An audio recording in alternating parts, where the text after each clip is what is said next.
बिस्मिल्लाहिर्रहमानिर्रहीम। तो हमारे पास एमसीक्यू आता है कि second part of the duodenum है, it is not independent, it is attached posteriorly to the transverse of the colon. फिर 3 आर्टरीज हैं हमारे पास, ठीक है, जिसमें आती है हमारे पास femoral artery, external iliac artery और इंटरनल थोरेसिक आर्टरी, ठीक है।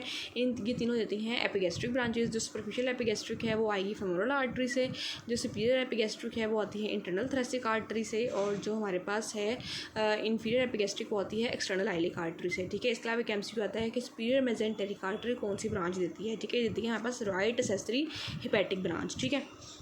उसके बाद हमारे पास जो है ना वो एक्सटर्नल फेशिया का एमसीक्यू आता है, इंटरनल फेशिया का आता है और प्रीमेस्टेरिक फेशिया का आता है, ठीक है।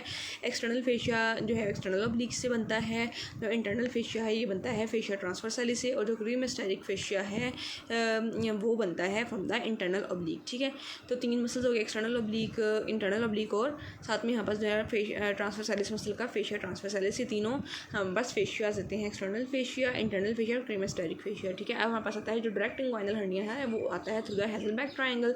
हेज़लबैक ट्रायंगल की बाउंड्रीज हम नेक्स्ट वीडियो में करेंगे, ठीक है। Surgeon performing the inguinal hernia repair structure seen हमारे पास आती है surgeon performing the inguinal hernia repair structure seen pampiniform plexus deep ring formed by the हमारे पास जो है फेशिया ट्रांसवर्सलिस और superficial ring formed by opening in the external oblique aponeurosis, ठीक है। तो एक्सटर्नल ऑब्लिक एपिन्यूरोसिस और फेशिया ट्रांसवर्सलिस, जिस तरह एक्सटर्नल ऑब्लिक एक्सटर्नल फेशिया दे रहा था, फेशिया ट्रांसवर्सलिस इंटरनल फेशिया दे रहा था, इस तरह फेशिया ट्रांसवर्सलिस जो है डीप रिंग देता है, और एक्सटर्नल ऑब्लिक एपिन्यूरोसिस जो है ये बनाता है सुपरफिशियल रिंग, ठीक है।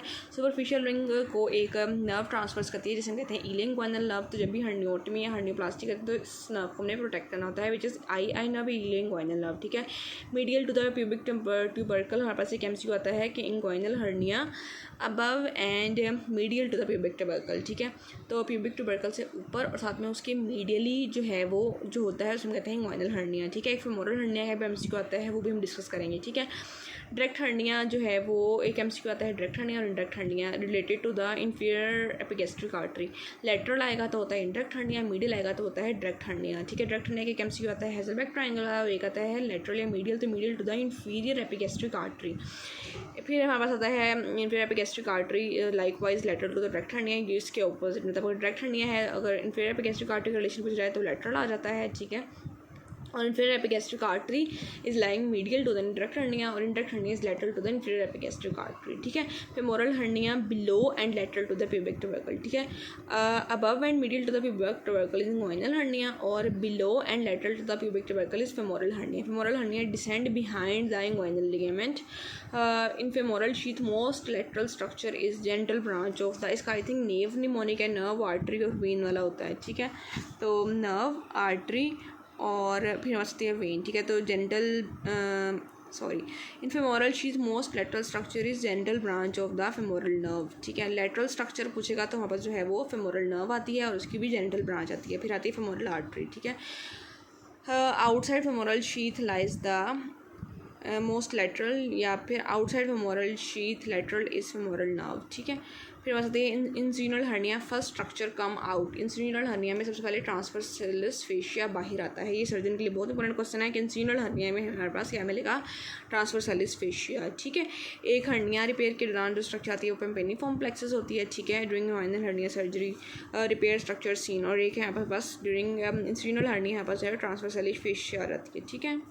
Bare area of the liver limited by the coronary ligament, ये भी इंपॉर्टेंट स्ट्रक्चर है कि liver bare area of liver is limited by the coronary ligament, ठीक है। मीडियल टू फेमोरल हर्निया हमारे पास जो है फेमोरल हर्निया हमने कहा था कि ये होता है below and lateral to the pubic tubercle, ठीक है। और अब उसने कहा है कि medial to the femoral hernia हमारे पास लैक्यूनर लिगामेंट होता है, कौन सा लिगामेंट होता है, लैक्यूनर ligament. Lacunar ligament formed by the inguinal ligament extension or congenital diaphragmatic hernia is due to defective or incomplete pleuroperitoneal membrane, ठीक है। ये बड़ा इंपॉर्टेंट एमसीक्यू है कि डायफ्रैगमेटिक हर्निया किस वजह से बनता है, प्लूरोपेरिटोनियल, प्लूरा लंग्स को कहते हैं, पेरिटोनियल डोमिनियो कहते हैं। तो इस पॉइंट के ऊपर डायफ्राम दरमियान में होता है, तो कॉन्जेनिटल डायफ्राम जो है वो इनमें डिफेक्ट की वजह से होगा, एक मेम्ब्रेन होती है उसमें, ठीक है। Blood supply to the renal gland which is above kidney, तो पास 3 सोर्सेज आते हैं, एक मेन आयोटा, साथ में जो है वो एड्रिनल है, अबव द सुप्रानीनल ग्लैंड्स होते हैं, ये है एड्रिनल ग्लैंड, ठीक है। सुप्रारेनल एड्रिनल ग्लैंड सेम है। एयोर्टा, साथ में जो किडनी को सप्लाई कर रही थी रीनल आर्टरी, और साथ में जो डायफ्राम के ऊपर सारी चीज़ कहते हैं इन्फीरियर फ्रेनिक, ठीक है। तो एयोर्टा, रीनल आर्टरी और इन्फीरियर फ्रेनिक आर्टरी, ठीक है। Right adrenal gland separated from the kidney by perinephric fat, दरमियान में फैट होगी दोनों ग्लैंड और किडनी के दरमियान राइट साइड पे। ड्यूरिंग एसोफेजेक्टमी स्टमक मोबिलाइज्ड विच आर्टरी यूज्ड, स्टमक को मोबिलाइज करने के लिए हमने सबसे पहले कौन सी आर्टरी को सेव करना होता है, विच इज़ राइट गैस्ट्रोपिप्लोइक, जो कि होती है ग्रेटर कर्वेचर के ऊपर, और more than the right gastric artery, right gastroepiploic artery is more than the right gastric artery. मैं आपको स्टमक की ब्लड सप्लाई भी करवाऊंगी, ठीक है। अपेंडिक्स मोस्ट कॉमन पोजीशन होती है रेट्रोसिकल, बहुत इंपॉर्टेंट एमसीक्यू है। अपेंडिक्स आर्टेरियल सप्लाई आती है हमारे पास, इलियम पता है वो इलियोसिकल जंक्शन पे होती है, तो इलियो, लेकिन जो सप्लाई करती है आर्टरी वो है इलियोकोलिक आर्टरी, ठीक है। अपेंडिक्स के लिम्फ नोड्स जो है वो लिम्फ है मीजो अपेंडिक्स में होते हैं lymph nodes I think. During appendectomy while giving incision at the McBurney point, तो हमने कौन सी चीज़ों को सेव करना होता है, इलियो हाइपोगैस्ट्रिक नर्व, और ड्यूरिंग अपेंडेक्टमी जब हम देते हैं इलियो हाइपोगैस्ट्रिक नर्व होती है, और डीप सर्कमफ्लेक्स आर्टरी, कौन सी आर्टरी होगी, डीप सर्कमफ्लेक्स आर्टरी, और आएगी हमारे पास इलियो हाइपोगैस्ट्रिक नर्व, ठीक है। बाकी इंशाल्लाह नेक्स्ट वीडियो में करते हैं।